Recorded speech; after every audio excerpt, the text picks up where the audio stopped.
studi kasus, ancaman, dan kebijakan keamanan informasi di Eropa. Sektor IT adalah salah satu pendorong utama ekonomi Eropa. Diperkirakan 60% orang Eropa menggunakan internet secara teratur. Selain itu, 87% memiliki akses ke ponsel. Di tahun 2009, pasar broadband Eropa adalah yang terbesar di dunia, menunjukkan pentingnya untuk memastikan keamanan dan pengoperasian yang aman dari internet untuk kesejahteraan ekonomi Eropa. Keamanan internet telah terancam dalam beberapa tahun terakhir. Sebagai dunia maya berbasis internet, serangan menjadi semakin canggih.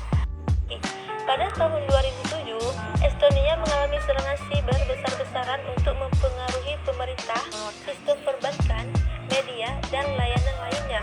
Serangan itu dilakukan dengan menggunakan berbagai teknik, mulai dari perintah individual sederhana dan pesan sliding. Peretas mengordinasikan serangan dengan menggunakan sejumlah besar server yang disusupi diatur di botnet yang didistribusikan ke seluruh dunia. Botnet adalah jaringan agen perangkat lunak berbahaya.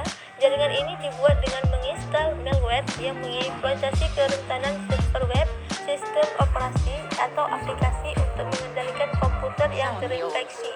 Setelah komputer terinfeksi, itu menjadi bagian dari jaringan ribuan zombie mesin yang ada diperintahkan untuk melakukan serangan. Di waktu yang sama, Archie, seorang penting perusahaan pendaftaran domain Spanyol, juga menjadi sasaran peretas internet. Archie melaporkan itu peretas telah mencuri kode yang kemudian digunakan untuk menyisipkan tautan ke server eksternal yang berisi kode berbahaya di halaman web beberapa kliennya. Pada tahun 2009, diperkirakan ada 10 juta komputer terinfeksi worm computer di seluruh dunia. Perancis, Inggris, dan Jerman termasuk di antara orang-orang Eropa dengan negara yang paling menderita infeksi. Itu Angkatan Laut Prancis harus menghentikan semua pesawat militer saat itu diketahui bahwa jaringan komputernya terjangkit.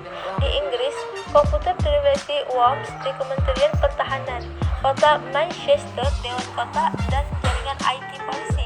Beberapa rumah sakit di kota Sheffield dan kantor perintah lainnya melintas negara.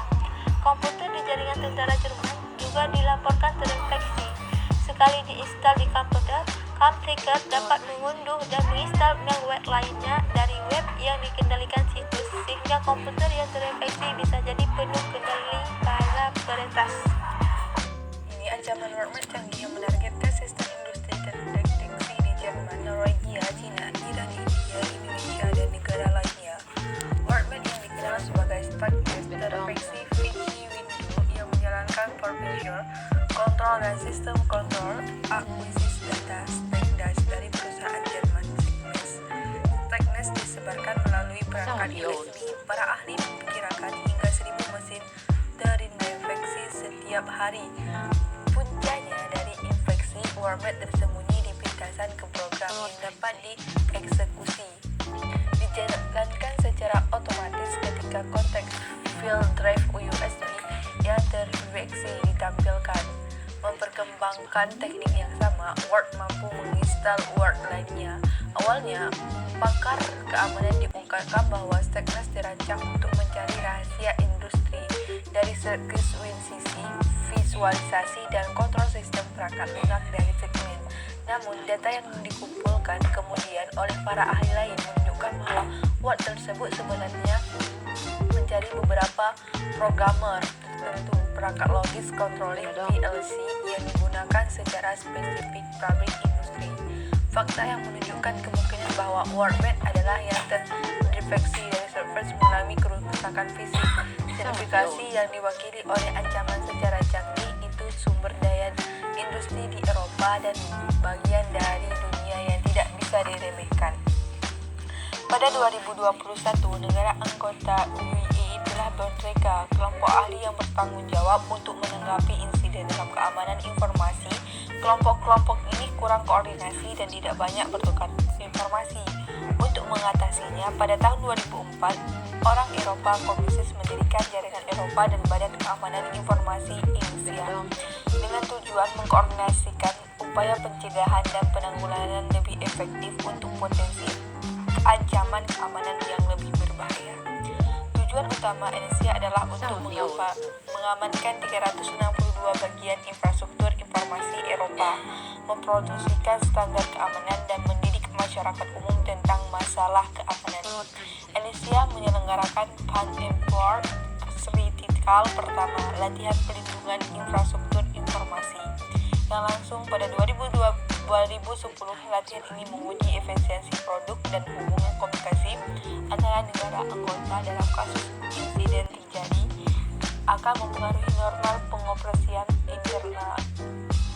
Indonesia bertindak dengan fasilitator dan perangkat informasi untuk komputer darurat, bekerja dengan publik dan sektor swasta di sebagian besar negara anggota UE. Komisi Eropa baru ini diluncurkan agenda digital untuk Eropa. Tujuan dari inisiatif ini adalah untuk menentukan peran kunci dari informasi dan teknologi komunikasi akan digital. Pada 2020, inisiatif membutuhkan digital Eropa tunggal yang terbuka.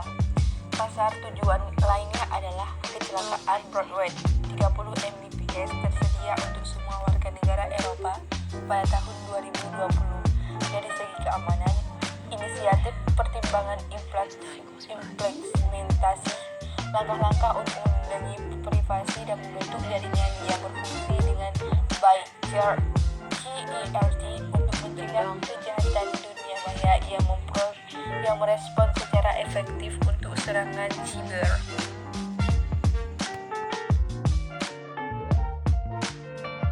Some of the old